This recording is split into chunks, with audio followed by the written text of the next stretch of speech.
ABC news 1 को स्वागत करुछि स्वागतिका आसवा संपूर्ण खबर को बिजु स्वास्थ्य कल्याण योजना नहीं बीजेडी सांबादिक सम्मेलन भुवनेश्वर स्थित बीजेडी कार्यालय चली सांबादिक सम्मेलन एथिरे सांसद प्रताप देव एवं बीजेडी मुखपात्र सस्मित पात्र कहते जे बिजु स्वास्थ्य योजना को नहीं विभिन्न प्रश्नवाची सृष्टि होइछि। केंद्र सरकार करुथबा आयुष्मान योजना को सरकार मना करूनांती। केंद्र सरकार जहा देबा कथा दियंतु किंतु ता बाबत राज्य सरकार तांको निजस्व पांठी रे बिजु स्वास्थ्य योजना करिसेंती। यहा द्वारा 70 लाख परिवार उपकृत हेबे। आपण मान देखि परुछंती बीजेडी पार्टी ऑफिस रो सांबादिक सम्मेलन सांसद प्रताप देव वर्तमान कहउछंती। आपण देखुछंती हर सीधा प्रसारण ते जो गरीब लोक पय एटा करा जाउची बा मध्यवर्ती लोक पय जोटा करा जाउची ताकू इंस्टेंटली मेडिकल केस इंस्टेंटली पैसा दरकार होय। लॉन्ग टर्म बेसिस जे पैसा आसो सेटा साधारण चिकित्सित होतुवा व्यक्ति बा परिवार को सेटा कोनोसी काम रे लागि परिबो नाही। तेणुक ये कथा चिंता करी कहवा कि आम केवल अनुसरण कर राजनीतिक सही केवल गोटे लाछना देवा सरकार को गोटे भल स्कीम को उपरे आरंभ न हो निंदा आणिक थोइबा एटा संपूर्ण भाव में ग्रहणीय नुहे। एवं जी मोर विश्वास मो पाखे जी डेटा अच्छी कि बर्तमान जी सरकारी साहाय्य दि जाऊँगी मेडिकल क्षेत्र दि जाऊँगी आपण मैंने भी अनेक समय देखिथे गणमाध्यम बाहरला सरकार तत्पर अच्छा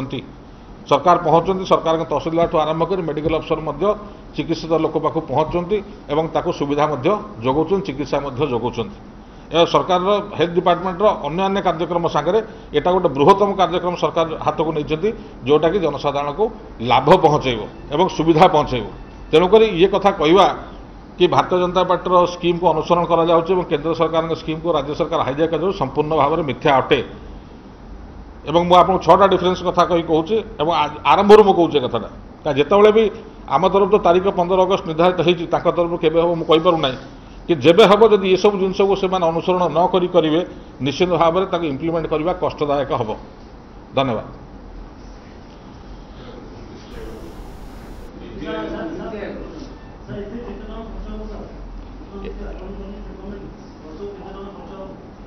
मो पाखे सठिक अमाउंट खबर ना कि जी मो पाखे डेटा अवेलेबल अच्छी पाखापाखि वर्ष को 70 लाख परिवार को 5 लाख हिसाब से जदि हिसाब कर रफली आप पाखापाखि 650 कोटी टका पाखापाखि खर्च हो। एटा एक्यूरेट फिगर नुहे कि पाखापाखि से हम जहाँ सरकार बर्तमान नियम अच्छे समस्त जोटा सरकारी पैनल भुक्त अच्छा जो मैंने समस्त पाखे हम। आज्ञा आज्ञा आमर पाखापाखि मो पाखे एक्जाक्ट हिसाबटा ना कि घटना 60-40 रेशियो आम समस्त पहुँची पार न था। आमर आइडियाटा हूँ समस्त पहुँचा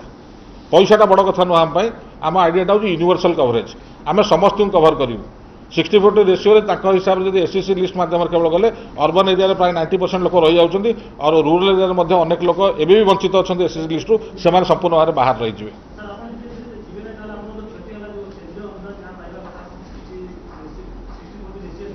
ना देखो आम सेंट्रल गवर्नमेंट स्कीम को विरोध करूना आम जो कथा पॉइंट जो कथा मुझे कहली समस्त कथा लिखित आकार सेंट्रल गवर्नमेंट को दिखाई और सेंट्रल गवर्नमेंट सुविधा ही दिखाई यूनिवर्सल कवरेज करने ना सामाजिक व्यवस्था भितर पातर अंतर हम आम एवं स्कीम को विरोध करना सेंट्रल गवर्नमेंट स्कीम को विरोध करके आम कहूँ कि आपड़ जदि ये लाइन आम जो सजेसन जब मानि ने आम किसी आपत्ति किसी ना आयुष्मान को भी इम्प्लीमेंट कर आपत्ति नहीं प्रोवाइडेड आप ये सब जो आम डाउट अच्छी जब आप यूनिवर्सल कर चलिए आम किसी आपत्ति नहीं। नहीं नहीं आम कहूनु कि आम सामिल हो ना बोली आम कहूँ आम सामिल हो प्रोवाइडेड आप यूनिवर्सल करेंगे एपर्त से तो तारीख फाइनाल करना एपर्त आलोचना चली केमी कौन करेंगे एवं से विषय में आमर प्रस्तावटा आम से रखीचु सामने जदि से यूनिवर्सल कले जी कथा मुझे कहली यूनिवर्सल करागला एवं जो 6टा पॉइंट मुझे कहली ताकू जब से एड्रेस करेंगे आमर अनुसरण कर आपत्ति ना कि ना जदि आप आम कथा रेकमेंडेशन को अनुसरण कले माने आम न मानवार आवश्यकता माने न मानवार कौन कारण ना कि आप न करमती बर्तमान अच्छी जहाँ आम आप वेब पोर्टाल देखुचु जहाँ बर्तमान आप लागू करेंगे निश्चित भाव में अड़ुआ हम अनेक लोक रही कि आज्ञा ताको मर्ज करदेव किसी असुविधा नहीं नहीं जोटा जदि आप समस्त से कवर करे ताला एक्स्ट्रा पैसा देवा दरकार नहीं से इंश्योरेंस मॉडल कहते आम एश्योरेंस मॉडल कहूँ से कहते एसएसजी लिस्ट कवर हम आम कौन यूनिवर्सल समस्त कवर कर दुई आम कहूँ आपंकर अर्बान आ रूराल डिवाइड करूँ ना से रूराल एरिया कवर कर अर्बान केवल अक्युपेशनल लोक रखुच्च अक्युपेशनल को बर्तमान आइडेंटिफाई कर आवश्यकता अच्छी तो आप जो काली कहीदे परदिन इम्प्लीमेंट हो एनएफएस एनएफएस एनएफएस या होता आलोचना करके आप तुरंत कहले 2 मास भर लागू करूँ 2 मास भर लागू हवा संभवपर नुहे प्रेजेंट आज्ञा ना सेमती कौन बाध्यबाधकता क्या ना पचान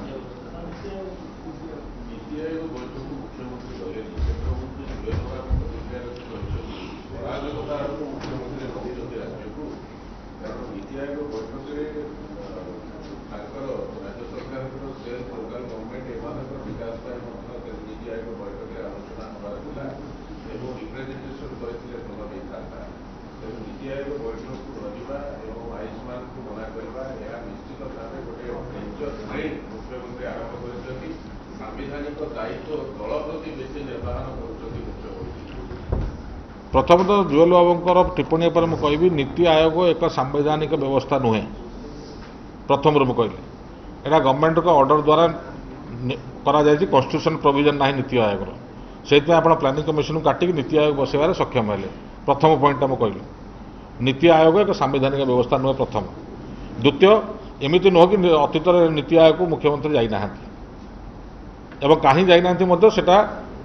अनुरूप भाव में माननीय प्रधानमंत्री को जी अच्छा मीटिंग मुख्य जो डेप्यूटी चेयरमैन अच्छे अमिताभ कांत को चिठी आकार दि जाए 2 3 रे जहाँ एजेंडा आम पाक आसला से रिगार्डिंग ओडिशा राज्य सरकार मत कौन अच्छी से लिखित आकार माननीय मुख्यमंत्री पठे जेहेतु मुझे अनुपस्थित हो पार्टी आपण जो एजेंडा ऑफ नोट्स रे जो पॉइंट अच्छी तापर ओडिशा सरकार बा माननीय मुख्यमंत्री मत कौन ओडिशार मत कौन ताकू लिखित आकार दिखाई मीटिंग रे प्लेस हो मीटिंग सरला सार्वजनिक करा तो एमती नुह कि आप जाए बसिले ही कम हम ना हम ना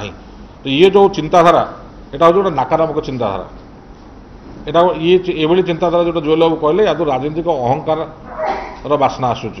आपको जावाक पड़ो नगले पृथ्वी प्रलय होमती कौन कथा ना एठी संघीय व्यवस्था भितर फेडरल स्ट्रक्चर भितर सबू मुख्यमंत्री इक्वल सम्मान अच्छी एवं सबू राज्य इक्वल अधिकार अच्छी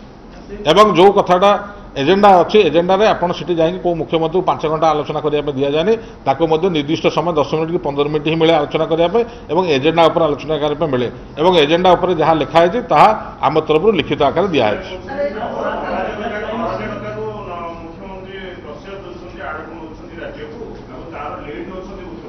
आज्ञा अराजकता कथा जो केंद्र मंत्री कहते से जानवा दरकार कि अनेक इंडिकेटर से केंद्र सरकार से नीति आयोग अनेक इंडिकेटर भारतीय जनता पार्टी शासित राज्य ठू आम बहु आगे अच्छु बहु आगे अच्छु कहतु आउ किए पचार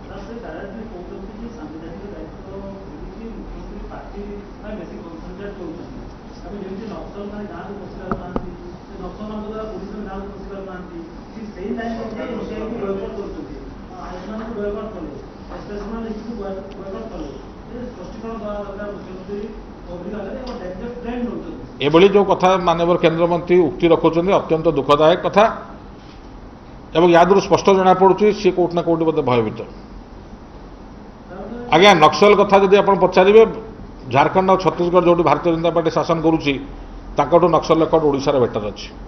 एवं पुलिस रेकर्ड ये 2टा राज्य से ओडिशा पुलिस रेकर्ड बेटर अच्छी एवं जो कथा कहले आयुष्मान कथा बारंबार कहते एपर्यंत आप डेट निर्धारण करना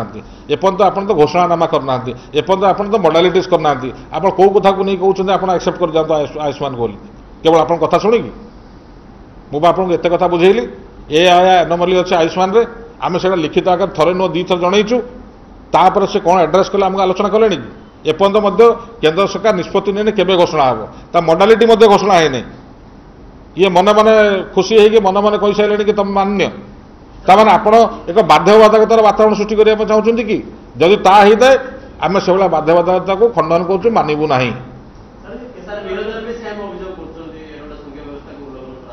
आज्ञा संपूर्ण भाव में मुझे कहली एटा गोटे नकारात्मक चिंताधारा एवं यादू स्पष्ट जना पड़ुछि कि भारतीय जनता पार्टी नेता मैंने कौटि ना कौटि बैकफुट्रे अच्छा कहीं गोटे कथा से बुझी पार ना कि नीति आयोग जो एजेंडा जो मुख्यमंत्री मैंने जहाँ कहबार अच्छी सेठी সেটা যাহা এজেন্ডা আসছে আমার তরফ সেটা লিখিত আকার দিয়া হয় সেটা পঠানো হব সেটা ওড়িশার ভিউ বলে জনাଯିବ একরে দ্বিতীয়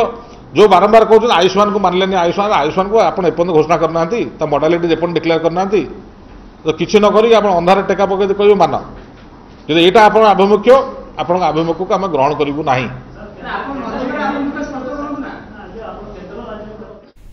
तेज आपण देखुले बीजेडी राज्य कार्यालय सांबादिक सम्मेलन सीधा प्रसारण विजु स्वास्थ्य कल्याण योजना नहीं बीजेडी पक्षर सांबादिक सम्मेलन जो भाव में सांसद प्रताप देव निहित मत रखुले जो आयुष्मान भारत को लेकिन जो भाव में केन्द्र और राज्य मध्य जो मत पार्थक्य देखा मिली विजु जो स्वास्थ्य कल्याण योजना मध्यम पाखापाखि 70 लाख लोक उपकृत होगा पाखापाखि 650 कोटी टंका खर्च होगा किंतु आयुष्मान भारत योजना मध्यम बहुत कम लोक 9 लाख लोक उपकृत होबे किंतु एभଳି भाबरे याको नेकी बीजेडी पक्षर सांबादिक सम्मेलन करा जाउतला एवं मुख्यमंत्री नवीन पटनायक जेहेतु आज नुआ दिल्ली रे नीति आयोगर गुरुत्वपूर्ण बैठक अनुष्ठित हेउची काहे कि जोग देई नाहती से नै मध्य प्रताप देव निजर मत रखुले सांबादिक सम्मेलन माध्यम सेबड़े आज दिल्ली रे आरंभ होची नीति आयोग बैठक प्रधानमंत्री नरेंद्र मोदी अध्यक्षतार बसी गुरुत्वपूर्ण बैठक एथिरे विभिन्न राज्यर मुख्यमंत्री और अर्थमंत्री जोग दैछंती। बैठक में मुख्यतः 2022 सुधा चाषी आय द्विगुणित करने आयुष्मान भारत योजनार कार्यकारिता आकांक्षा जिलार विकास जातीय पोषण मिशन मिशन इंद्रधनुष महात्मा गांधी 150तम जयंती उत्सव पालन पर आलोचना चली तेज बैठक में ओडिशा मुख्यमंत्री नवीन पटनायक जोग देई नाहांती। याकु नै विभिन्न महल में समालोचना करा जायछि।